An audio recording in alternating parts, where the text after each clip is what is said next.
And now, let me just say, I am pleased to be able to introduce to you our majority leader who has not given up and will continue to fight for our dreamers every single day, Chuck Schumer. Thank you. Well, thank you. It's great to be here. And first, I want to thank my colleagues who are here, Senators Durbin, Padilla, Cortez Masto. I want to thank Senator Menendez, who's been such a great leader on this issue and has been a leader of our caucus here, who we expect to be here. I hope he will be. And all the others who participated. Senator Ben Ray Lujan has been an outstanding leader as well. I don't know if he's expected to be here today, but they're with us in spirit if they're not here in person. So let me just say this first. I believe in this so much. I believe in it in a personal basis because I know dreamers who have been such great people here in America and who have just struggled. Every time they get a phone call, every time they walk down the street, they're worried, will someone grab them and take them away? So that's personal about them and what they have done. But I also believe in it as an overall, as an American who wants to see our country be stronger, because immigrants make us stronger now more than ever. Now more than ever. We're short of workers. We have a population that is not reproducing it on its own with the same level that it used to. The only way we're going to have a great future in America is if we welcome and embrace immigrants, the dreamers, and all of them, because our ultimate goal is to help the dreamers, but get a path to citizenship for all 11 million or however many undocumented there are here. And we will be pursuing that in the next Senate. The comprehensive immigration reform. Right now, our focus is on dreamers. And we retained the Senate. And as Catherine can tell you better than just about anybody, we performed better in the Senate and better in the House than people ever expected, in good part because of the support of Latino voters. And I'm confident with that support in the Latino community, we're going to expand our majority by winning in Georgia on December the 6th as well. Latino voters and most Americans understand the stark difference between our values and those of Republican candidates.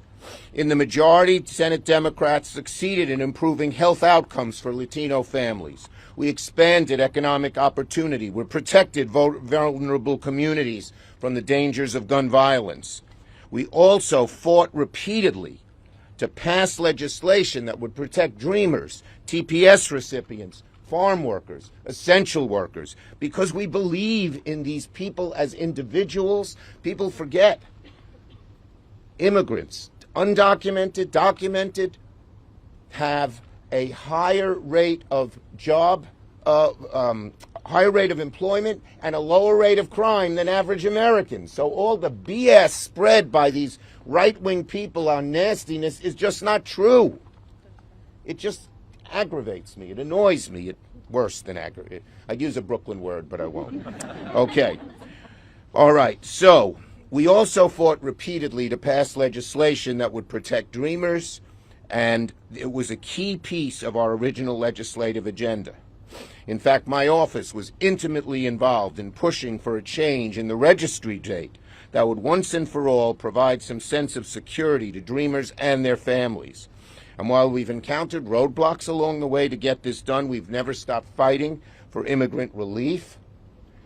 Senator Durbin, Senator Cortez Masto, Senator Padilla, and the others I mentioned, Senator Menendez, Senator Ben Ray Lujan, and just about every person in our caucus believes in this strongly. Unfortunately, getting a fix to DACA in the Senate remains tied to our ability to secure the 60 votes. We put proposals forth time and time again. But the election's now over, so all the BS, that was the word I was going to use, that we've heard from some of these Republican candidates, okay, well, the election's over. Now let's do the right thing. Now let's roll up our sleeves and get this done. Americans sent a clear message. They rejected the deeply anti-immigrant message of the MAGA Republicans. They said, MAGA Republicans, we don't believe in you. And one of the main reasons we don't believe in you is you divide us, and divide us by attacking immigrants. In just last week, we learned that Arizona, a purple state where the election was tight, approved a measure to extend in-state college tuition for non-citizens. That's not the politicians, that's the voters of Arizona, which has a virulent right wing, mostly who lost. But in any case, and they joined 18 other states, Arizona did, in putting this in place. Massachusetts, voters rejected a GOP effort to repeal a state law that allows undocumented immigrants to apply for a driver's license. So, on something as simple as DACA, when the public is clearly on our side in blue states, purple states, even red states, we're calling on Republican colleagues to join us. Waiting for our judicial system, hanging by a bare thread from court decision to court decision, is no way for anyone to have to live. It's cruel and inhumane to keep millions in limbo. It's past time DACA recipients feel safe in this country. So my message to Senate Republicans is this: work with us. Work with us on this widely supported policy so we can reach agreement that will protect families and strengthen our economy. Just as we passed other bipartisan accomplishments which they thought couldn't be done. Guns, veterans, chips. We can get it done here. We can get it done here. If we can get 10 Republicans to join us, we will get this done by the end of the year. It's the smart thing to do. It's the right thing to do. It's the moral thing to do. It's the humane thing to do. And I want to assure everyone here, we will not stop fighting till we get a fix for DACA, a pathway to citizenship for Dreamers, and a pathway to citizenship for all undocumented. Thank you very much, everybody. Thank you. Thank you.